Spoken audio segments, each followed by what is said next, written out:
Damn it.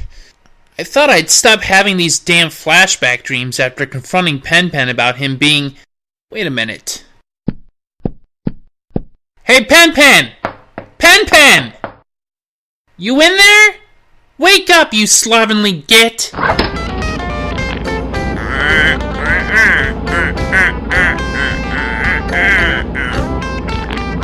was just wondering how that Prince guy, what's-his-face, knew that you were a Topa. At the beginning of the year, he left a message after that review I did for him that just read, Topa. That's how I got to start remembering where you really came from.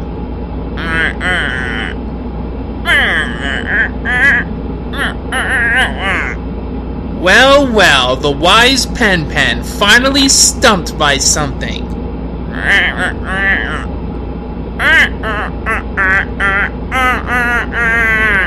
How do you figure?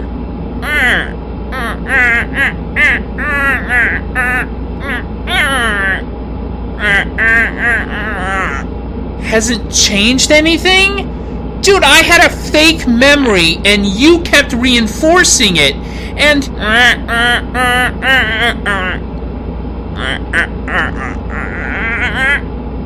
Well, no. I do them about the same. Sparingly. No, though you hardly issue any.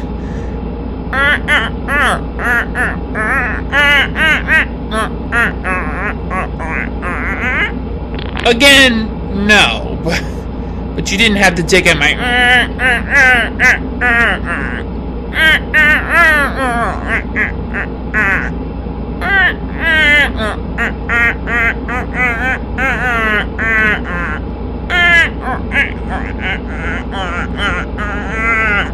Yeah, but...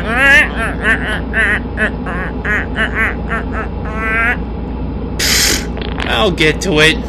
First, I gotta do my year-end show.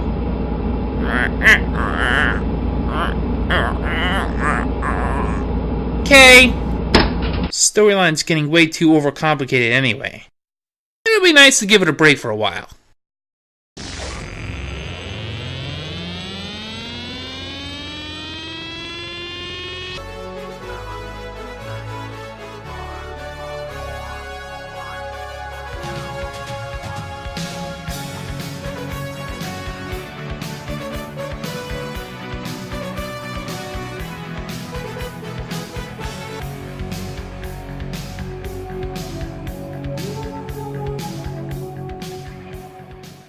Closing time. Open all the doors and let you out into the world. Heya! Penguin Truth here, with one last episode of Otaku Evolution for 2016. This year I've covered a wide variety of titles, and in this half of the year, I listened to a fair mix of English dub studios work. This is semi-intentional. I don't go out of my way to cover a certain studio, but I do try to work on titles that at least have different licensors. Again, I want to state my philosophy involving English dubs. Some people perceive me as either a dub hater or overly critical of English dubs for anime, because I do generally prefer to watch anime in its original Japanese, with subtitles, and I'm vocal about dub performances I dislike on social media. But I view English dubs as important ambassadors to the English-speaking public, and so I believe it's necessary for each to be as good as possible. I use English dubs in my reviews because my audience is largely English-speaking, and it would be distracting to read subtitles during a review video. With that said, let's take a look at some of the dubs from anime I've covered in the second half of the year, where 3 studios dominated despite the overall variety: Animaze, Manga Entertainment, and Funimation. Animaze produced the dubs of Appleseed and Macross Plus, both titles I covered during Action Channel Month. The latter was the earlier produced one, shortly before their work climbed to its heights, and it clearly shows. Directed by the late great Kevin Seymour under his pseudonym Quint Lancaster, the dub from Macross Plus has some of the pieces of a good dub, but doesn't quite make a full picture. While Bryan Cranston may have gone on to being a fantastic actor, his performance as Isamu is jittery and erratic, and a bit disingenuous. Richard Epcar is workmanlike and Beau Billingsley does well, but there are no standout performances, at least in a positive light. Any and all bright spots are thrown shade on by the stilted wooden delivery of Anne Sherman as Myung, making this one of my least favorite Animaze dubs. It's a shame, too, because Macross Plus deserved better. What is the matter with you? Constantly making people worry. No one asked you to worry. Besides, I think you'd rather worry about gold.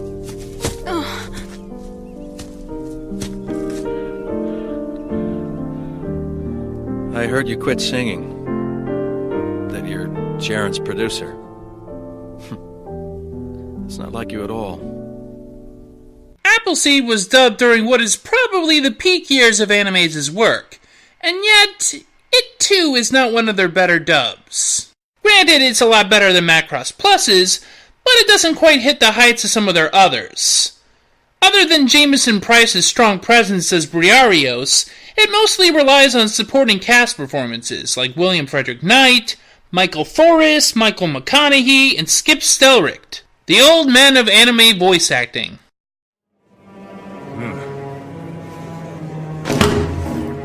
It was my understanding that the technological data needed to reactivate such functions in bioroids had been destroyed by its inventor, Dr. Gilliam, which would make recovering the original data impossible. Your understanding is correct. The original data would indeed be impossible to recover, had it actually been destroyed. However, it has recently come to our attention that Dr. Gilliam's data, which we have named Appleseed, is still in existence. But I miss Animaze. They gave us the great dubs to Cowboy Bebop, Big O, Ghost in the Shell Standalone Complex, Outlaw Star, Metropolis, and others. Perhaps it was worth suffering through the dubs of, say, Armitage III, Fist of the North Star, and Street Fighter II. I have to get to at least one of those at some point, don't I? Then, of course, you had Manga Entertainment, who, when not employing studios like Animaze, took it upon themselves to dub some anime, which, usually didn't work so well. I mean, just listen to the English dub of Heroic Legend of Arslan. Oh, I'm sorry. I meant to say... Arslan! Arslan! Arslan! Arslan! Arslan! Arslan! Arslan! Arslan! Well, that's not being entirely fair. The English accents do sort of lend the swords on horseback story some weight. At least they aren't English actors doing bad American accents like some of their dubs. Cyber City Oedo comes to mind. You monster. You knew full well she'd never get out of this alive. You fucking murdered her, you shit. I'm surprised you care about her, particularly after she stitched you up. Still, there are plenty more fish in the sea, so don't distress yourself too much. Anyway, enough about women.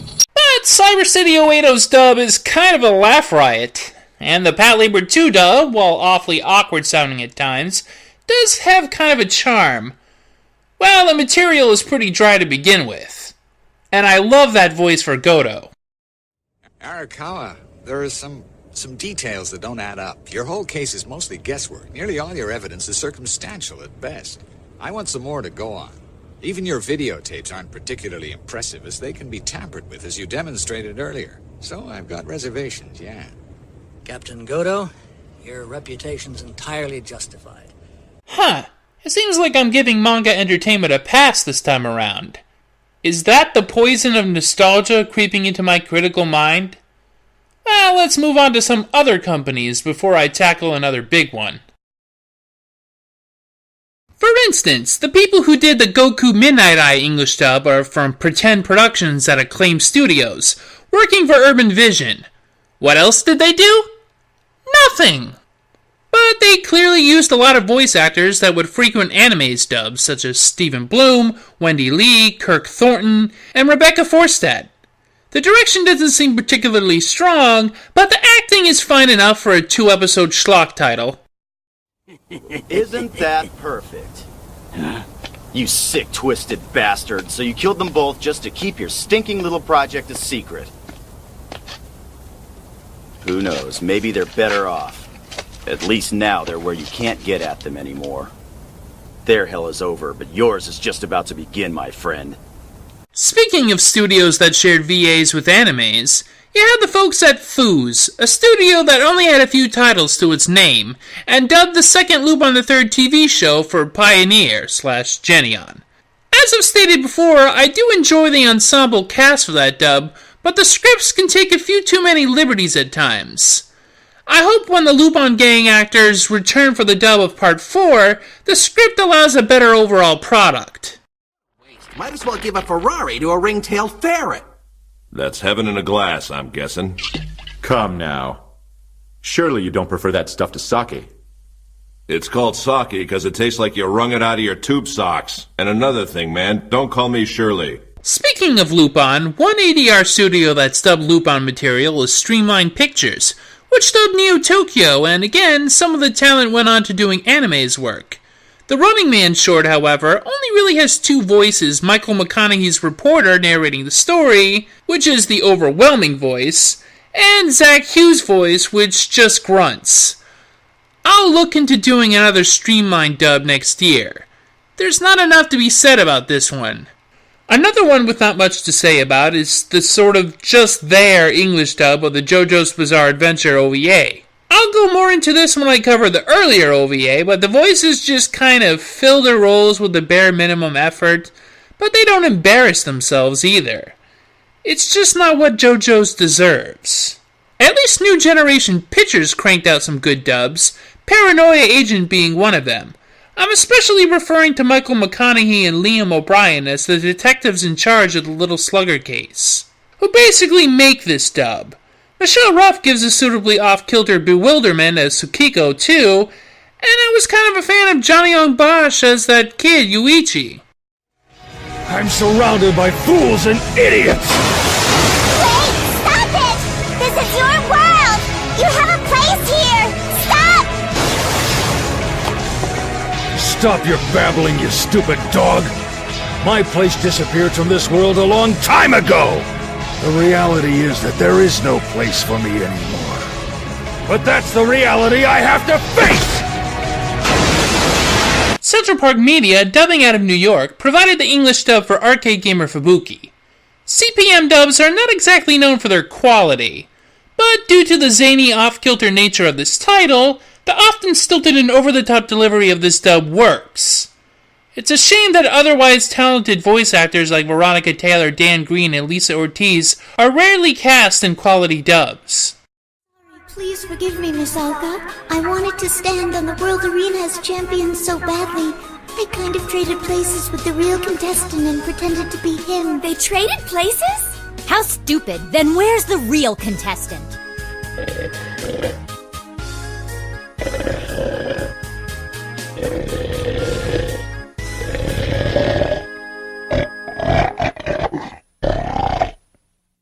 I hate to pick on ADV, somewhat, but I have to lament that whenever Macross is dubbed, something goes wrong, and ADV didn't do any better than Harmony Gold or Animaze.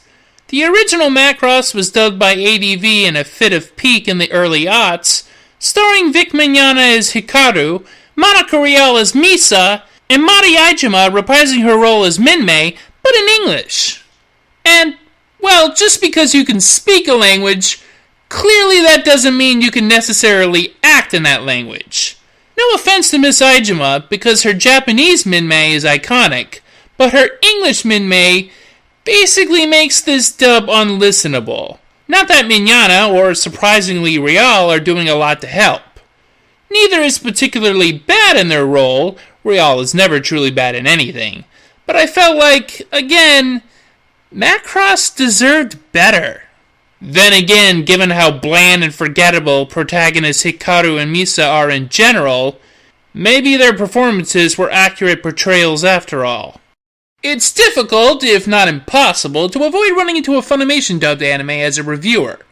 My anime shelves, drawers really, are disproportionately represented from that girth from Fort Worth that flexes from Texas. I happen to review 3 different titles they dubbed in the latter half of the year, and 4 overall in 2016.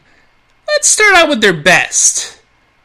Bacano is a dub that I feel is right up there with the greats, not just for the show itself, but with the English dub, which fires on all cylinders with its script, casting, and overall performances. The varying moods and colorful characters make the normally irritating fake accent move Funimation loves actually work in the show's favor instead of against it.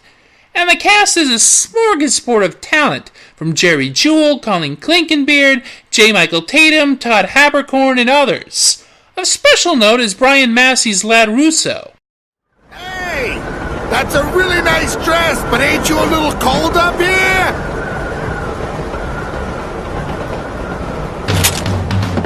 Since you guys are dressed up as an orchestra, this has to be a performance tailor-made for me! An intimate event for my eyes only! For you to climb out of the roof just for little old me!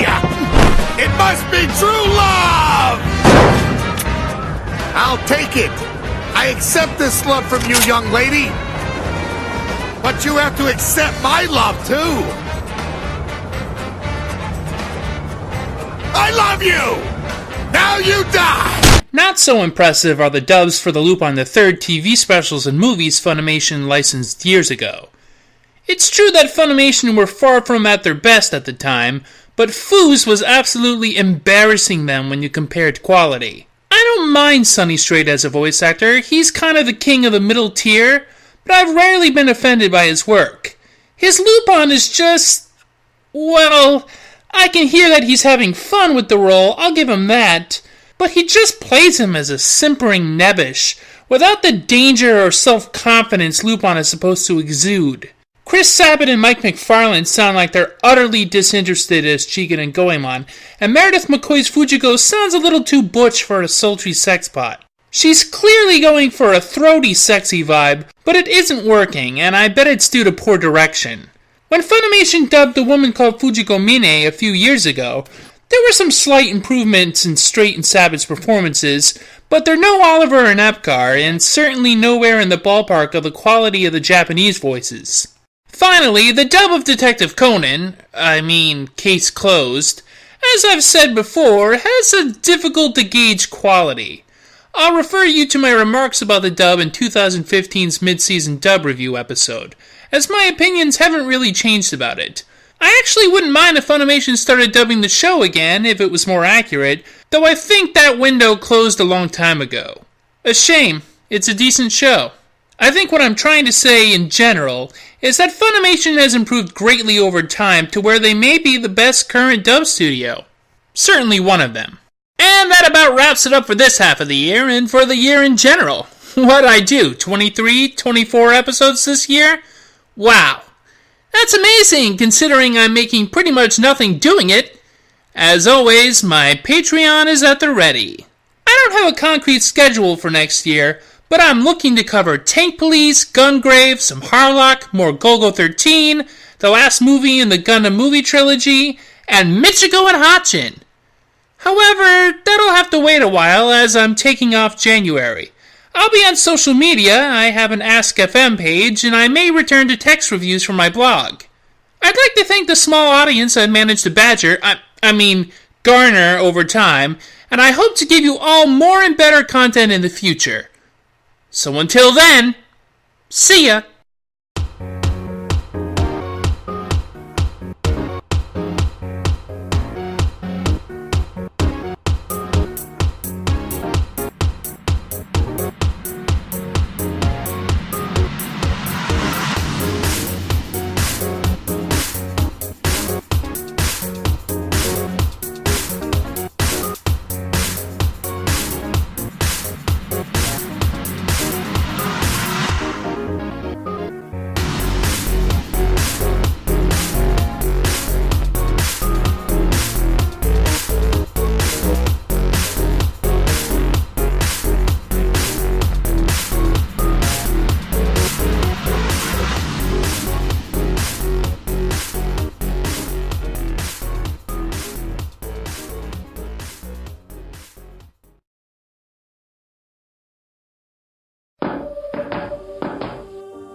I have returned, Father. This time I've learned something interesting.